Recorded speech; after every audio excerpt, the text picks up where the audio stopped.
All right, I'm Keshav. I'm a programmer by profession.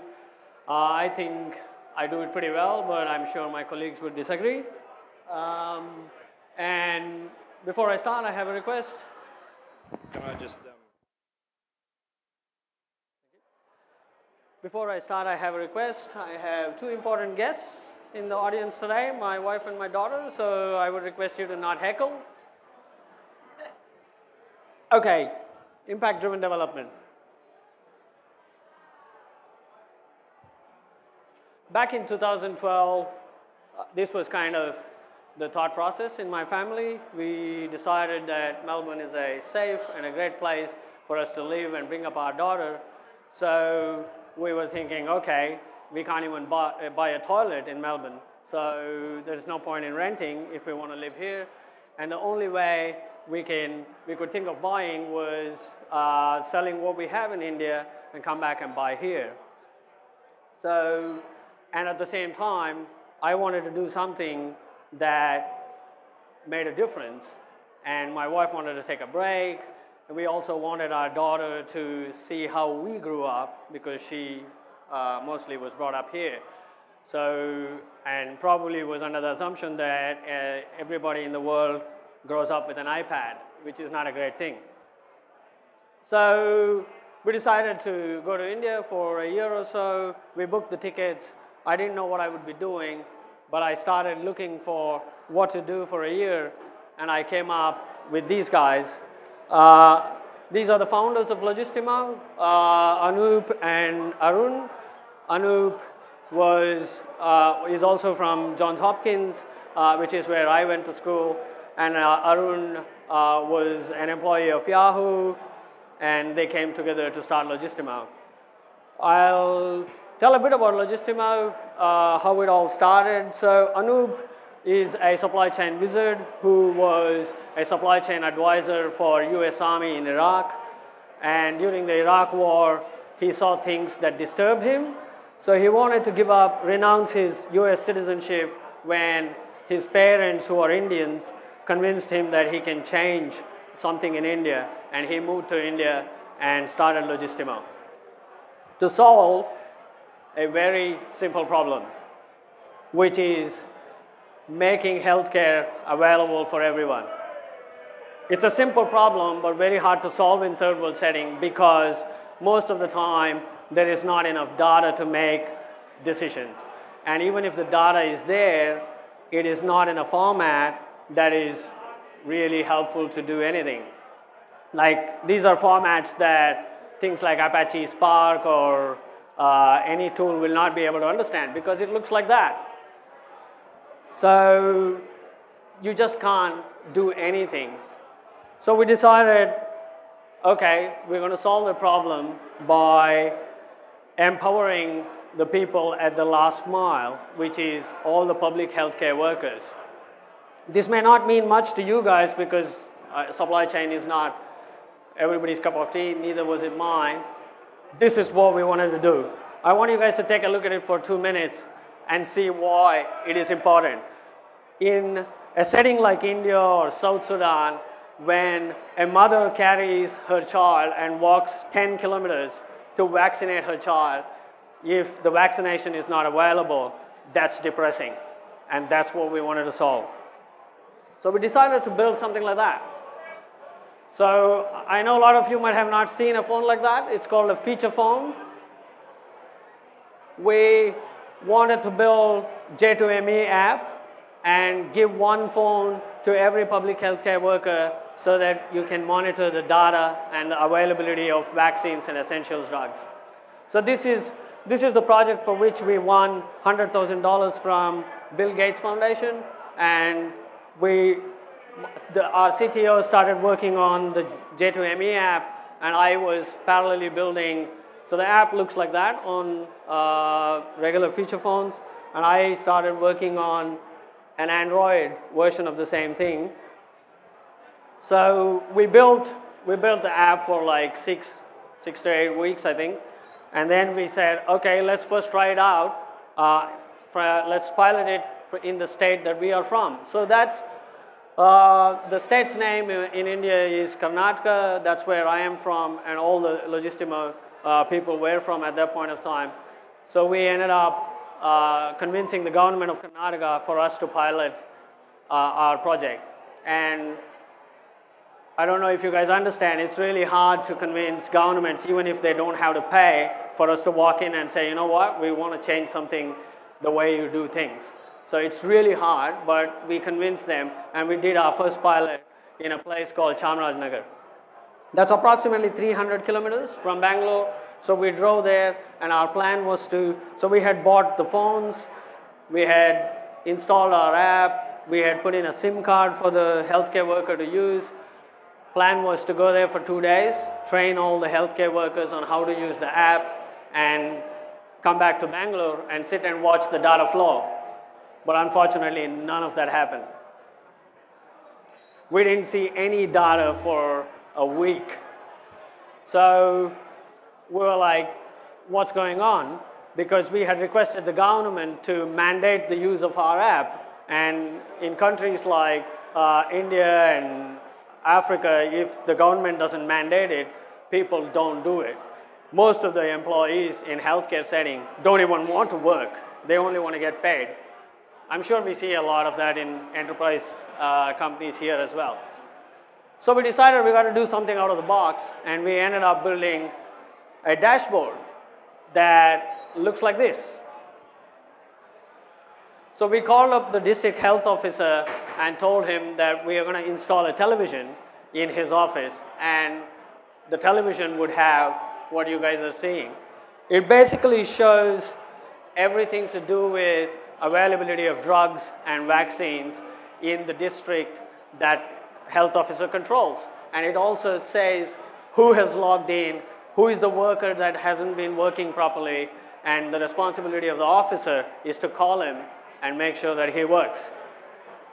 This had a phenomenal impact, and it brought in a lot of social change. People in healthcare setting took it as a challenge. They didn't want their name to show up on this display board saying, oh, Keshav hasn't logged in for 10 days. So that brought in a massive social change, and the adoption of our app increased. But it didn't go away with all the challenges. We had problems like, so the TV, we had put in a Bluetooth 3G dongle to the television, and somebody stole it 2 days after we had put it in. So we drove 300 kilometers again and put in another 3G dongle. But the point is, it brought in massive amounts of adoption and data for us to be able to see what is going on. So after 6 months, we were in a position to tell the government whether to hire men in public healthcare setting or women. You don't even need the data like I put there. I'm sure women are better healthcare workers, but when you have data to prove it, it's much better. So once we had a bit of success with this, we were sitting around talking about what we were going to do, and our CEO said something like, he's a supply chain wizard. He said, supply chain is always about quantity. If you look at Toyota, Nissan, all their supply chain is about quantity of something being available at some place at a given time. But in healthcare, that's not good enough. So we said, we want to revolutionize this place. So we came up with something like that. So the refrigerators you see there, it's called an ILR. Every public healthcare center has either 10 of them, or if it is a small village, it has only one. And it has all the vaccines and essential drugs that needs to be kept within certain temperatures. So once we thought, okay, let's start monitoring the temperature of these refrigerators. And within a week, we found out that there are companies like Berlinger, which is a Switzerland company, and Nextleaf. Nextleaf is a startup funded by Gates Foundation, and they were doing similar things I think they were doing in Mozambique, the same thing. So we approached Berlinger to see if they would give their devices for us for free, because we were people working with hardly any salaries to do something like this. and Berlinger was happy to give us their devices. So I worked with their engineers to decide the data exchange format from the device to a server so that we can start monitoring the temperature. So I built a Heroku server that can take data from these refrigerators, and then we will be able to do some fancy stuff with it. What you can do with that is the ability to alert the person. So every refrigerator, we tied it to a phone number. So if the fridge sends 2 consecutive threshold violation data, according to WHO, it needs to be between 2 and 8.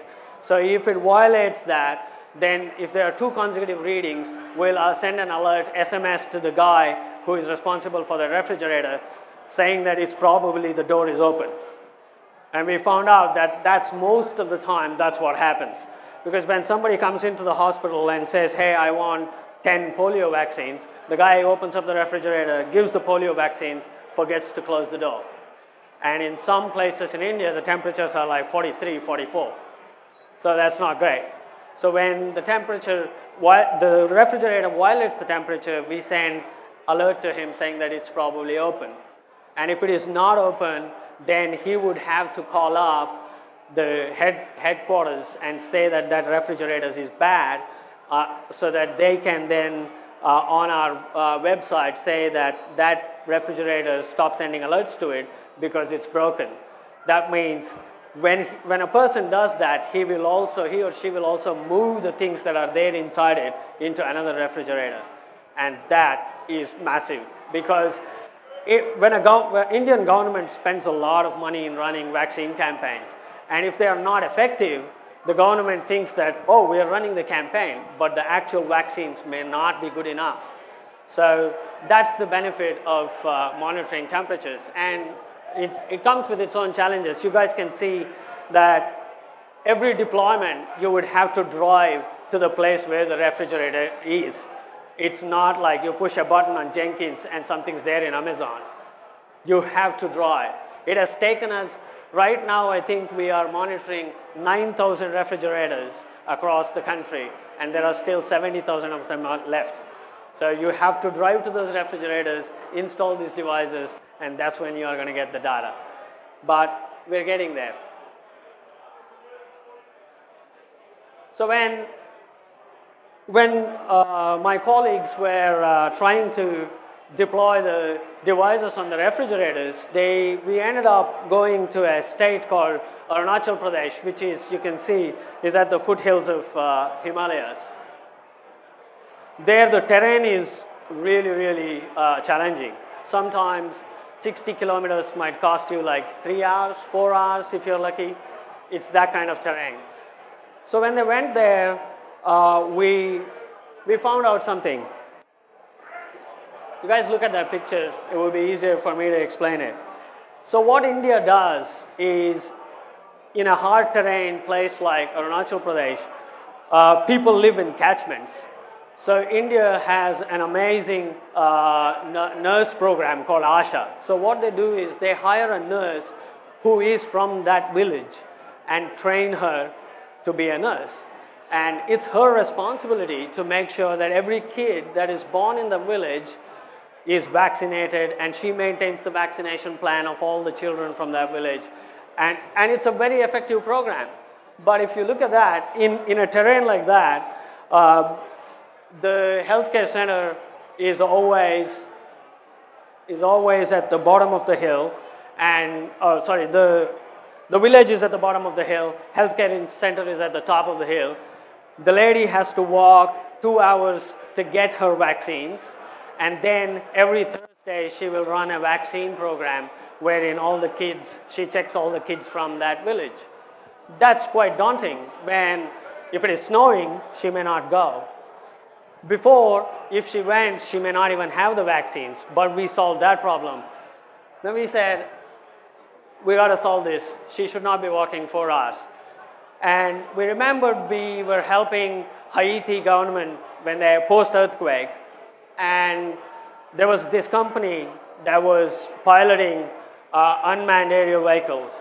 I don't want to use the word drone because America does a lot of bad shit with it. So we call it UAV or unmanned air vehicle. I would love to call it unmanned air vehicle.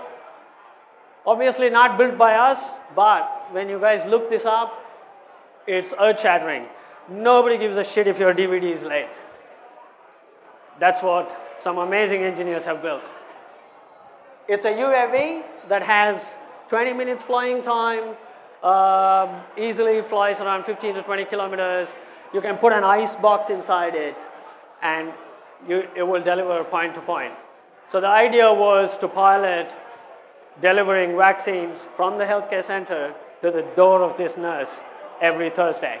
And she uses our phone app to say, I want this many polio vaccines, I want this many diphtheria drugs, whatever it is, the person will launch the thing and it delivers it. And we even played around with, while it's flying, it keeps sending its location to a server, and from that server, if the distance of the UAV to the nurse's place is within 5 minutes, we send an SMS to her to say that she will have her vaccines delivered to her door. So that I think we flew a couple of times, but that has massive challenges because the terrain is bad, and two, both China and Indian government have problems with a private company flying UAVs. So that's a big challenge in actually getting it done, but hopefully someday it will happen. The impact is quite obvious because we are all from technology. If Amazon can deliver DVDs with drones, you can deliver vaccines with UAVs. I think I'll now pretty much talk about all the testimonials and some of the great stories because of the impact we have had. I don't know if you can see the data that well, but so it talks about how in Karnataka our pilot accomplished a vaccine availability of 97%, and I think we couldn't measure what it was before, but I think according to Indian government or Karnataka government, it was 62%, and according to Bill Gates Foundation, 97% is great for some rural parts of America. So this is in a third world setting. And one of our proudest deployments was in DRC, Democratic Republic of Congo. It's a post-war country. A lot of women get abused. So that's some data about DRC. You guys can see that soldiers there feel that if they rape a woman, they are great.